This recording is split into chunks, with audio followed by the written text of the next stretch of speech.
Subscribe now and press the bell icon. Never miss an update.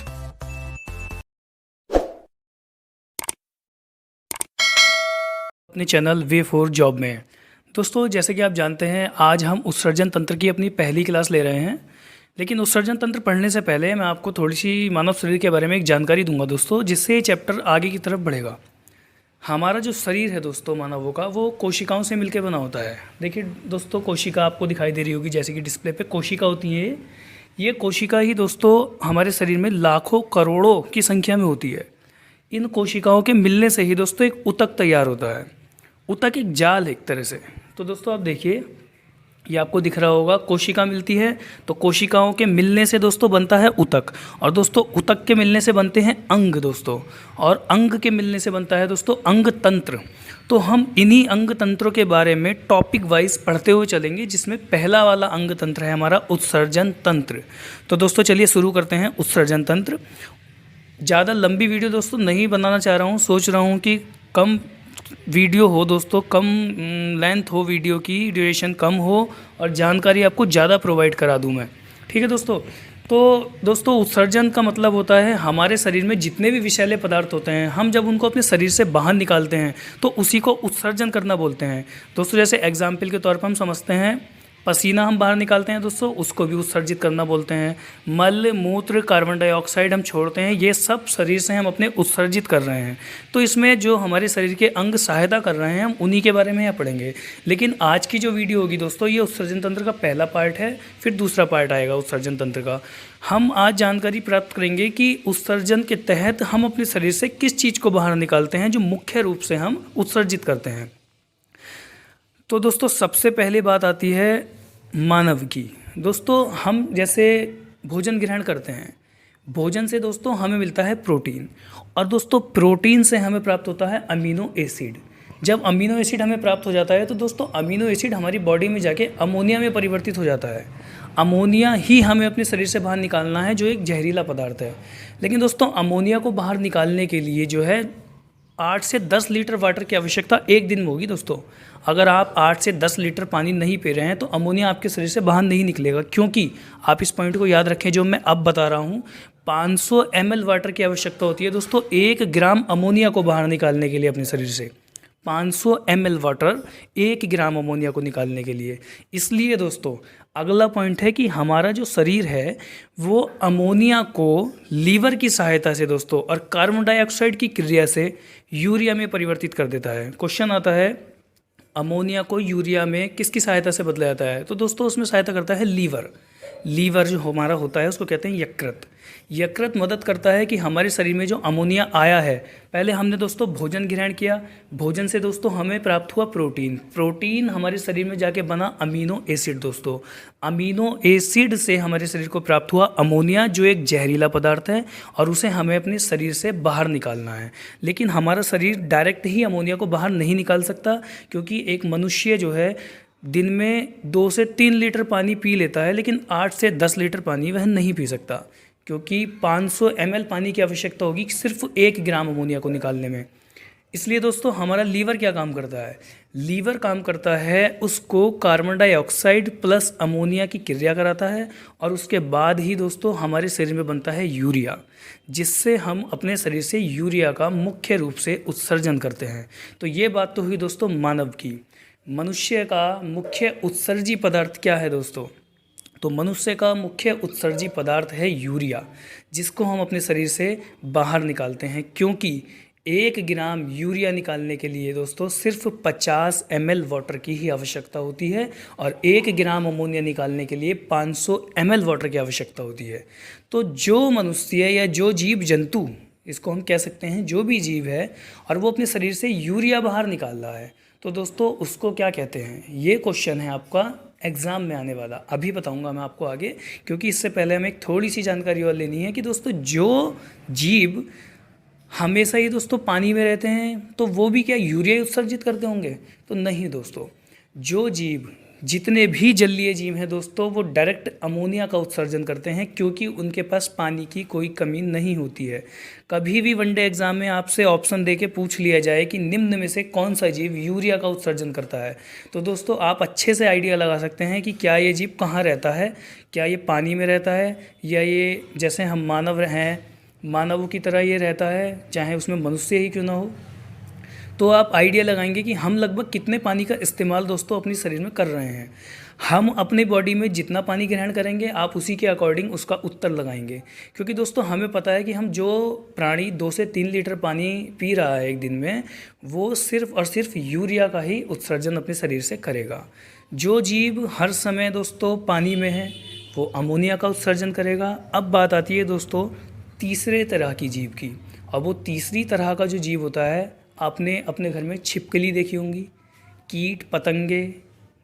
तो दोस्तों ये आपने कभी इनको पानी में देखा है? ये पानी पीते हैं कभी? कितना पानी पीते हैं? इनका इतना सा शरीर होता है। छिपकली दोस्तों हर वक्त छिपकली दीवार पे रहती है, पानी कहाँ से मिलेगा? तो दोस्तों जिनके शरीर में पानी की मात्रा बिल्कुल नहीं होती या बहुत नाममात्र को उन्हें पानी मिलता है, तो दोस्तों उनका शरीर अमोनिया को यूरिक एसिड में बदल देता है। यूरिक एसिड का उत्सर्जन करते हैं वो दोस्तों। तो सबसे पहले हमने देखा कि जो मनुष्य पानी 2 से 3 लीटर इस्तेमाल कर रहा है, जैसे हम, तो जो जीव 2 से 3 लीटर पानी इस्तेमाल करेगा वह यूरिया का उत्सर्जन करेगा दोस्तों। यूरिया का उत्सर्जन किसकी सहायता से करता है? लीवर की सहायता से। जो जीव हमेशा ही दोस्तों पानी में रहते हैं, कि जो जल में रहते हैं, वह दोस्तों हमेशा अमोनिया ही उत्सर्जित करेंगे, क्योंकि उनके पास पानी की कोई भी कमी नहीं है। और जब पानी की कमी नहीं है तो दोस्तों डायरेक्ट अमोनिया का उत्सर्जन कर देंगे वो, क्योंकि 1 ग्राम अमोनिया को बाहर निकालने के लिए 500 ml वाटर की आवश्यकता होती है। अब जल में रहने वाले जीवों के लिए पानी की कमी तो है नहीं दोस्तों। अब हम पूरा इस जो अभी हमने 10 मिनट की क्लास में इसमें आपने सुना, उसको एक बार डिस्प्ले पे देखते हैं दोस्तों कि हमने जिन 3 जीवों के बारे में जाना। एक जो नॉर्मल वाटर पीते हैं जैसे हम, एक जिनके पास पानी की कोई कमी नहीं है, और एक वो दोस्तों जिनके पास पानी नाममात्र को है। उन तीनों के बारे में हम देखते हैं दोस्तों। देखिए आप डिस्प्ले पे देखिए, सबसे पहले आपको शो कर रहा होगा अमोनोटिलिक। दोस्तों ये उत्सर्जन का प्रकार है। जो भी जीव अमोनिया का उत्सर्जन करेगा उसे अमोनोटिलिक कहते हैं दोस्तों।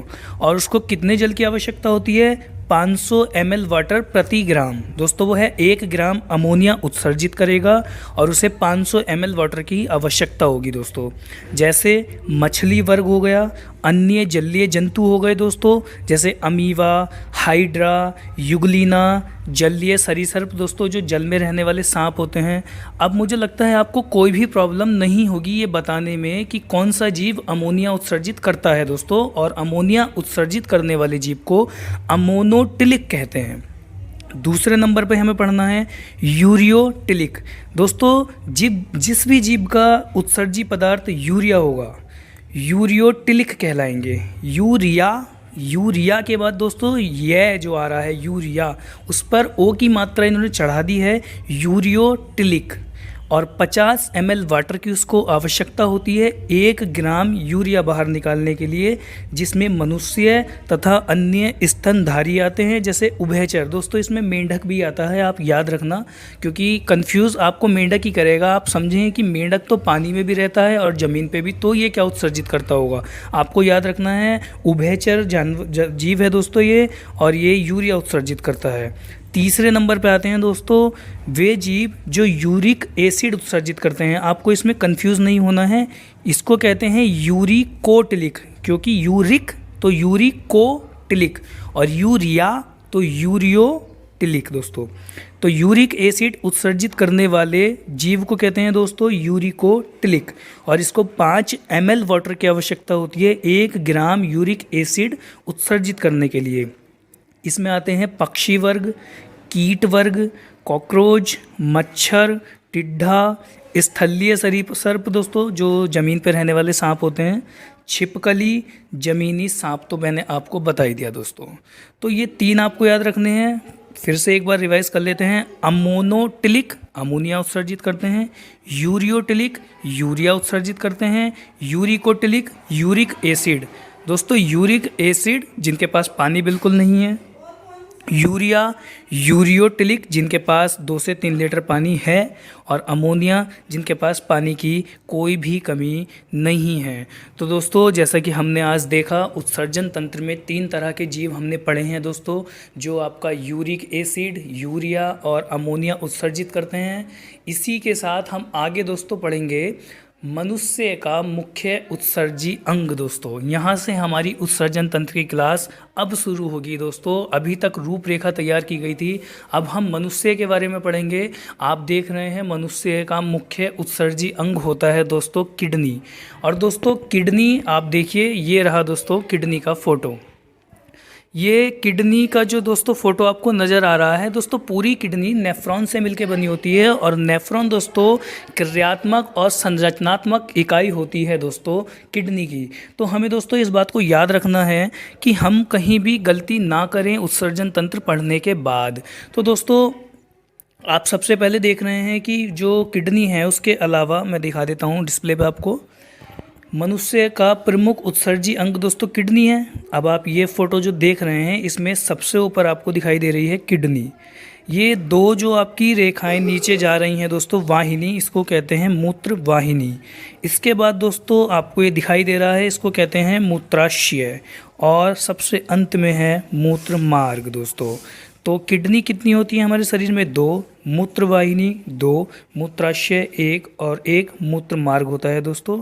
तो किडनी मनुष्य का जो दोस्तों उत्सर्जन का मुख्य अंग है। अगर क्वेश्चन आता है आपका मनुष्य का प्रमुख उत्सर्जी अंग कौन सा है, तो दोस्तों वह है किडनी। हमारी क्लास दोस्तों कल यहीं से आगे बढ़ेगी, जिसमें हम किडनी के बारे में पढ़ेंगे, और किडनी में हम देखेंगे कौन कौन से पार्ट होते हैं और हमारा किडनी का क्या काम है। दोस्तों आपको कमेंट में मुझे एक क्वेश्चन बताना है, आप मुझे बताएंगे जो मानव शरीर है वह पूरे 100% जल में से दोस्तों कितना उत्सर्जित कर देता है और दोस्तों कितना ग्रहण कर लेता है। ठीक है दोस्तों, ये आपका होमवर्क है जो आप मुझे कमेंट में बताएंगे कि मनुष्य के शरीर को कितने जल की आवश्यकता होती है और कितना जल मनुष्य उत्सर्जित कर देता है। कल इसी के साथ हमारी क्लास आगे बढ़ेगी। आज केवल एक रूपरेखा थी जिसमें मैंने केवल आपको लेक्चर दिया और कुछ फ़ोटोज़ के माध्यम से कुछ थोड़ा सा समझाने की कोशिश की है। ये सिर्फ एक रूपरेखा थी, आप ये ना समझें कि मैं यहाँ कुछ नहीं बताऊँगा आपको। आप इसको नोट डाउन अच्छे से कर लें। जो अभी आपको मैंने डिस्प्ले पर फ़ोटो दिखाया बस वही मेन है। पूरी रूपरेखा होती है दोस्तों क्लास की, बाद में एक कंक्लूज़न निकल के आता है क्लास का कि आज हमने क्या सीखा। हमने 3 बातें सीखी हैं, अमोनिया उत्सर्जित करने वाले, यूरिक एसिड उत्सर्जित करने वाले और यूरिया उत्सर्जित करने वाले। अब आप कहीं भी इधर उधर क्लास 1-1.5 घंटे की उत्सर्जन तंत्र की पढ़ते रहना दोस्तों, समझ में कुछ नहीं आएगा। लास्ट में जाके कंक्लूज़न यही निकलेगा कि कौन कौन से जीव क्या उत्सर्जित करते हैं और किस जीव का मुख्य उत्सर्जी अंग कौन सा है। सबसे पहले हम मानव का मुख्य उत्सर्जी अंग पढ़ेंगे जो होता है किडनी, और कल इसकी क्लास आगे बढ़ेगी। किडनी किन से मिलकर बनी होती है? नेफ्रॉन से, और नेफ्रॉन दोस्तों क्रियात्मक और संरचनात्मक इकाई होती है किडनी की। यहीं से हम आगे पढ़ना शुरू करेंगे। धन्यवाद। आप चैनल को सब्सक्राइब जरूर करें दोस्तों, कमेंट करके आप मुझे बताएं क्या कमी है और आपको क्या समझ में नहीं आया। और दोस्तों दूसरा चैनल है, मैं उसका लिंक डिस्क्रिप्शन में दे रहा हूँ, आप उसको भी सब्सक्राइब कर लें ज़रूर। धन्यवाद।